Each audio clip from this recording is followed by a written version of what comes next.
Oh, man, this is going to be fun.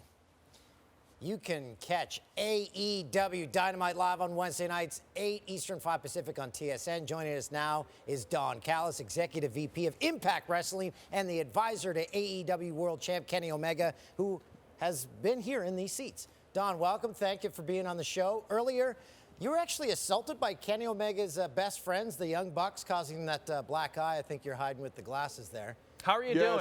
It's terrible. A lot of people in Canada are concerned, so I just want to say it probably looks a little worse than it is. But, yeah, I've been assaulted. It's not the first time it's happened to me. There's a lot of jealousy in the wrestling business, guys, as I'm sure you can attest to in your business. Well, there might be jealousy between you two because there's a budding Twitter battle between Jay and Don. Yeah, let's go back a little while here and let's check out this tweet that Don sent to me unsolicited. I'm just minding my own business. Right. And the invisible hand himself says, I would like to wrestle Jay Onright and make him famous. To which I immediately replied, if I wanted to become more famous, shouldn't I wrestle someone with more Twitter followers? Now, I thought that was a pretty good comeback, Don, but... Fantastic. But I didn't hear much from you after that. Now, was that too much? Was I too intense? I don't, unlike a lot of celebrities, Jay, I don't go on Twitter. I don't follow it. I have a person that does it. So I was actually unaware, but that was an excellent comeback on your part. Listen, I'm a big Jay Onright guy. The Teletubbies joke, that's a classic. I mean, that's on YouTube. I love that. That was fantastic. You ruined the Olympics for a lot of Canadians, and I fully supported that. So I think you're a big star. I know, Dan, listen, it's a pleasure to be here today. I heard it's your last day. I'm sure you're going to find something else. Traffic copter in Fort McMurray, I'm sure that job's probably available for you. So it's all good, guys. It's fantastic. You know your stuff. And I was actually trying to remember the social media guy that you guys used to have on your old show that annoyed Dan so much because I loved him, and the name is just escaping me. My researchers couldn't find it. Oh, no, Ben Teller. Oh, Ben Teller. The Ben Teller. Ben Teller, fantastic. You know, Ben Teller, if I could prescribe something to improve Ben Teller's life, it would be just to hang around Don for like a week and live that kind of lifestyle that Don leads. Yeah. And that would maybe improve. Maybe finally Ben could close the deal with a lady. I don't know if I could help him with that, but definitely could give him the rub, you know? So, Don, AEW fans, they've been seeing you by the side of Kenny Omega. Back in December, you had a hand in helping Kenny win the AEW World Championship. Now, your relationship actually goes back to your early days in Winnipeg. Tell us how you guys met. So Kenny Omega's uncle was a local wrestler named the Golden Sheik, and he was my original trainer. I met Kenny when he was 10 years old. The Sheik introduced me to him, said, this is my nephew. And Kenny and I immediately bonded with our love of pro wrestling. And I saw something very special in him, even as a 10-year-old goalie, great athlete. I said, this kid maybe could be something. By the time he was 14, 15, I said, one day this kid will be the best wrestler in the world. That's what he is right now. Right now, Kenny and I have changed the entire wrestling industry here at AEW and Impact Wrestling. We are dominating, and we are next level consciousness, always one step ahead of the competition. At the same time, Don, you kind of took a big break, like a 13-year break from wrestling. What made you come back?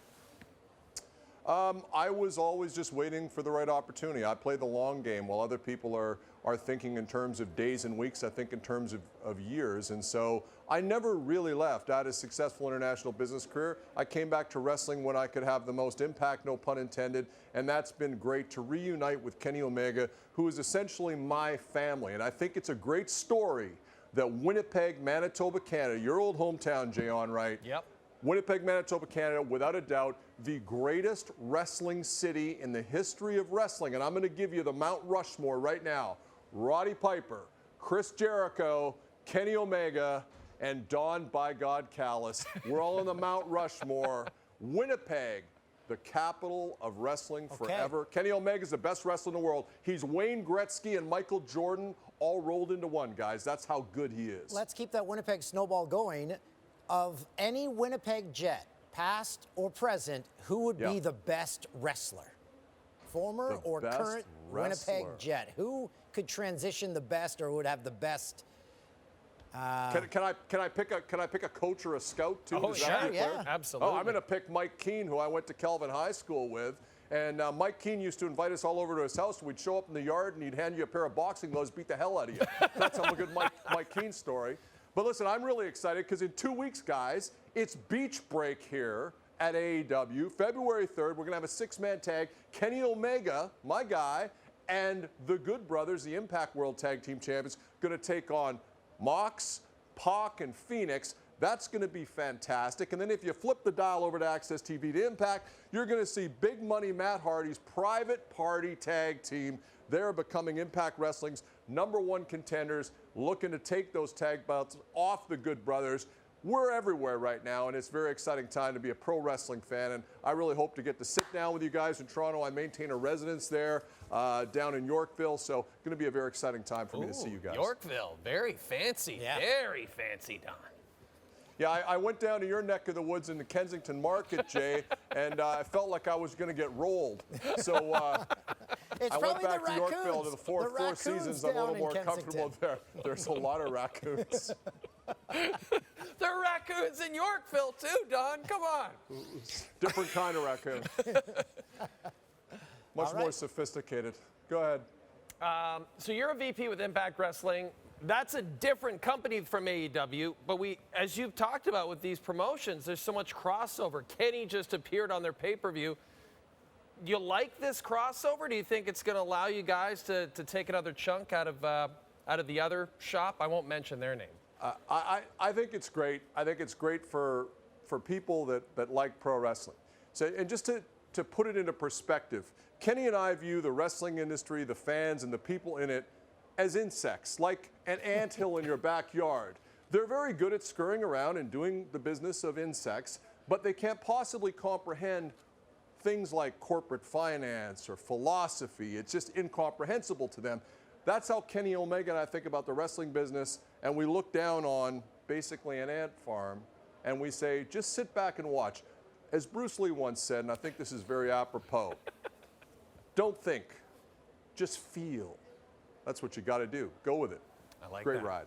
Oh, one more question. I got one more question for you, Don. Please. This is this going to be a beachcomber joke? Because if this is going to turn into a roast, no, I'm going to get out of here. No, okay. No relic jokes, Don. I have too much respect for you. I did want to say, though, that this is not the first time you've appeared on a TSN wrestling show. You were with the WWE in the late 90s, part of the Attitude Era, with Stone Cold Steve Austin and The Rock. That must have, like in all seriousness, that must have been pretty wild. What was that time like? I'm going to tell you a great TSN story. You guys used to have a big corporate get-together once a year out at the exhibition grounds. And I was sitting in on a live off the record.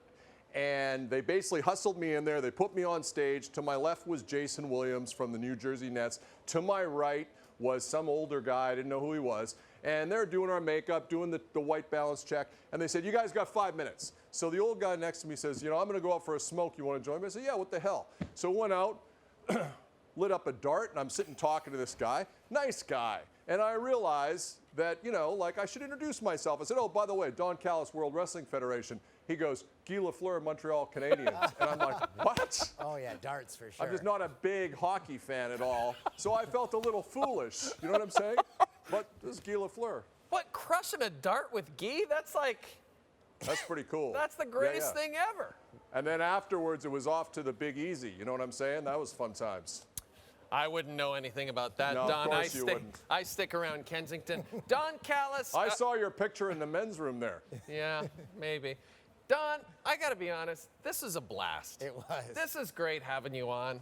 I hope we get to have you on again. And once you figure out the cure to COVID, I want you to come up here and come in the studio and come hang out with us, and we'll have a dart inside the studio. I'd love to spend the day. I'd love to take part in making fun of producer Tim. That would be cool, too. You know, get the whole gang together, guys. I love it. It's great stuff. Great stuff. Thank you very much, Don Callis. Take care, my friend.